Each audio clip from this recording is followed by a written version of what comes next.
জাতীয় সংসদ নির্বাচন ফেব্রুয়ারিতে হলে আমরা যতদূর জানতে পেরেছি ডিসেম্বরে তফসিলের আগে গণভোট করার বাস্তবতা নাই। আমরা এদেশের শিক্ষক সমাজকে বলতে চাই, আমরা আপনাদের পাশে আছি। আপনাদের যৌক্তিক যে কোনো দাবি দেওয়া আদায় করার জন্য প্রয়োজনে আমরা আপনাদের সাথে রাজপথে নামবো। গতকালকে ঢাকার কেন্দ্রীয় শহীদ মিনারে দেখেছি শিক্ষকদের উপরে যে পৈশাচিক বর্বরতা চালানো হয়েছে, যে হামলা চালানো হয়েছে, এটি অমানবিক। আমরা এর তীব্র নিন্দা এবং প্রতিবাদ জানাই এবং আমরা একাধিকবার বলেছি আজকে একটা দেশকে এগিয়ে নিতে হলে সেই দেশের শিক্ষাকে গুরুত্ব দিয়ে এগিয়ে যেতে হয়, স্বাস্থ্য ব্যবস্থাকে গুরুত্ব দিয়ে এগিয়ে যেতে হয়। অথচ আমাদের দেশে এই স্বাস্থ্য এবং শিক্ষাই সবচেয়ে বেশি অবহেলিত। এমনকি আমাদের সন্তান ভাই বোন ভবিষ্যৎ প্রজন্মকে যারা গড়ে তুলবে সেই শিক্ষকদের যে বেতন এবং সুযোগ সুবিধা সেটা দিয়ে প্রকৃত অর্থে ভালোভাবে জীবনযাপন করা যায় না। তাই শিক্ষকরা তাদের মর্যাদার দাবিতে অধিকার নিয়ে ওই শহীদ মিনারে গিয়েছিল, কিন্তু তাদের সাথে যে আচরণ করা হয়েছে এটা জঘন্য আচরণ হয়েছে।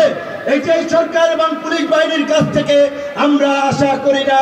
আমরা এদেশের শিক্ষক সমাজকে বলতে চাই, আমরা আপনাদের পাশে আছি। আপনাদের যৌক্তিক যে কোনো দাবি দেওয়া আদায় করার জন্য প্রয়োজনে আমরা আপনাদের সাথে রাজপথে নামবো। পরিশেষে এই গাইবান্ধার সাদুল্যপুর এবং পলাশবাড়ির জনগণের প্রতি আমি একটি আকুল আবেদন জানিয়ে আমরা বলতে চাই, যেটি আমাদের একজন পূর্বের বক্তা বলেছিল, Japan Bangladesh joint venture company JBS holdings limited. আমরা যদি আগামী নির্বাচনে কারোর সাথে জোট করি, এই গাইবান্ধার দিনে ট্রাক মার্কার প্রতীক সুরুজ্জামান ভাই আছেন, তিনি থাকবেন।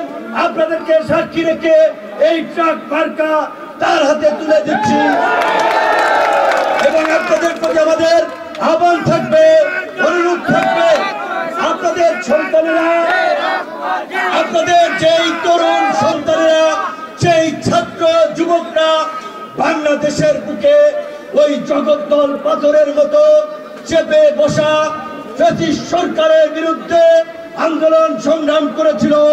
আন্দোলন সংগ্রাম করতে গিয়ে জীবন দিয়েছে, রক্ত দিয়েছে। সেই সন্তানদেরকে আপনারা আগামী সংসদে নির্বাচনে ভোটের মাধ্যমে মূল্যায়ন করুন। তারাই পারবে একমাত্র আপনাদের স্বপ্নের নতুন বাংলাদেশ বিনির্মাণ করার জন্য। এই গণ অধিকার পরিষদের ছাত্র যুবক তরুণদের মাধ্যমেই 24-এর গণ অভ্যুত্থান হয়েছে। কাজেই নতুন বাংলাদেশ বিনির্মাণে আমরা মনে করি নতুন নেতৃত্ব প্রয়োজন, নতুন রাজনীতি প্রয়োজন।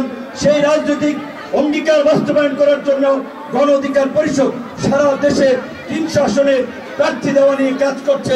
তবে যেভাবে এখনকার এই রাজনৈতিক দল সমূহ সবাই মিলেমিশে গণ অভ্যুত্থানের মাধ্যমে আজকের এই পরিবর্তন এনেছে, আগামীতে যদি জাতীয় প্রয়োজনে কোন রাজনৈতিক দলের সাথে জোট করতে হয় দেশের বৃহত্তর স্বার্থে, বাংলাদেশের ভবিষ্যতের জন্য আমরা সেটি বিবেচনা করব।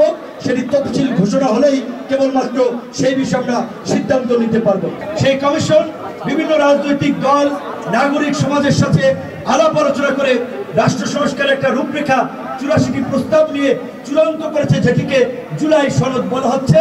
এবং সেই সনদে ইতিমধ্যেই দেশের অধিকাংশ রাজনৈতিক দল স্বাক্ষর করেছে। এই জাতীয় ঐক্যমত্য কমিশনে আলাপ আলোচনার একটি সিদ্ধান্ত হয়েছে, এই জুলাই সনদে রাজনৈতিক দলের সম্মতির পাশাপাশি জনগণের সমর্থন নিতে, এটিকে গণভিত্তি দিতে, এটা গণভোটের মাধ্যমে গৃহীত করা হবে।